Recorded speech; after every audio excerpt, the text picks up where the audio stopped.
বেপর্দা নারী সুখে নাই। আপনি দেখেন কোনো বেহায়া নারী সুখে নাই। বছরের শুরুতে সবচেয়ে সুন্দরী নর্তকী বছরের শুরুতে একজনকে গ্রহণ করে, বছর শেষ হইতে হইতে আবার ফেসবুকে স্ট্যাটাস দিয়ে বলে দিলাম সাইরা তারে। রঙের গুড্ডি উড়ায় আর কাটে,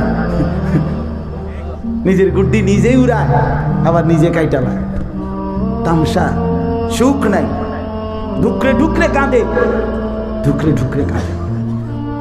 হ্যাঁ, কোটি টাকার মধ্যে সুখ নাই দুন্দু, অজস্র সম্পদের মধ্যে সুখ নাই। কলিজার সুখ হলো বড় সুখ। বাজারে খাট পালং কিনতে পাওয়া যায়, দুই চোখের ঘুম বাজারে পাওয়া যায় না। হাজারো প্রসাদনী বাজারে পাওয়া যায়, হৃদয়ের প্রশান্তি বাজারে পাওয়া যায় না। আমি এমন কোটি কোটি টাকার মালিক দেখছি, সবার জন্য আমি বলি না, আমি যারে দেখছি শুধু তার কথা বলি।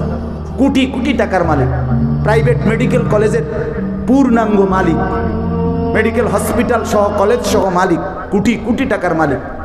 বউ এক জায়গায়, ফুত আর এক জায়গায়, হেবড়া নিজের বাড়িতে, বিশাল বড় আলিশান বাড়ি। প্রতিদিন রাত্রে 12টা 1টার পরে হেবড়া একলা একলা, কেউ নাই, কোটি কোটি টাকার মালিক।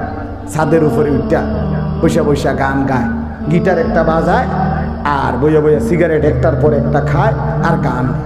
গানও তো গান, কোনো জাত ফাতের কোনো গান নাই, কোনো সুর তাল বলতে কিচ্ছু নেই এটার ভিতরে, কোনো হায়দ্রাবাদ নেই, কোনো ঢকের গান নাই, একটা গাও নারী বেহওয়াদের একটা গান। এই জিন্দিগিতে সুখ নাই, প্রাচুর্যের মধ্যে সুখ নাই, আল্লাহর গোলামির মধ্যে সুখ, সেজদার মধ্যে সুখ। আমার শায়েখ আল্লামা মুফতি মুশতাকুন নবী কাসেমি হাজারবার বলছে এই কথা যে এই বাপ, তুমি যদি নারী দেখে মজা পাও, এই যুবক তুমি যদি অশ্লীল দৃশ্য দেখে মজা পাও, মদখর নেশাখোর জুয়ারি তুমি যদি ওই অসৎ আড্ডায় মজা পাও, আল্লাহর কসম, রব্বে কাবার কসম, এশার নামাজের সেজদা দিয়ে আমি তার চাইতে কোটি গুণ বেশি মজা পাইছি বেটা। আমরা ফজরের সেজদা দিয়ে মজা পাই, আমরা মালিকের গোলামি করে মজাই পাই। আমরা কোনো অতৃপ্ত জিন্দিগি নিয়ে নাই, আমরা অশান্তি জীবন নিয়ে নাই, নিরানন্দ, আমরা রসকস সারা জীবন নিয়ে চলি না, আমরাও আনন্দ মুখর জীবনই যাপন করছি। গুনার মধ্যে সুখ নেই, অন্ধকারে সুখ নাই, আগুনে সুখ হয় না, আগুন লাগলে সুখ হয় না। এজন্য ফিরতেই হবে, কষ্ট করেই ফিরতে হবে, হিম্মত করেই ফিরতে হবে, মেহনত করেই ফিরে আসা উচিত।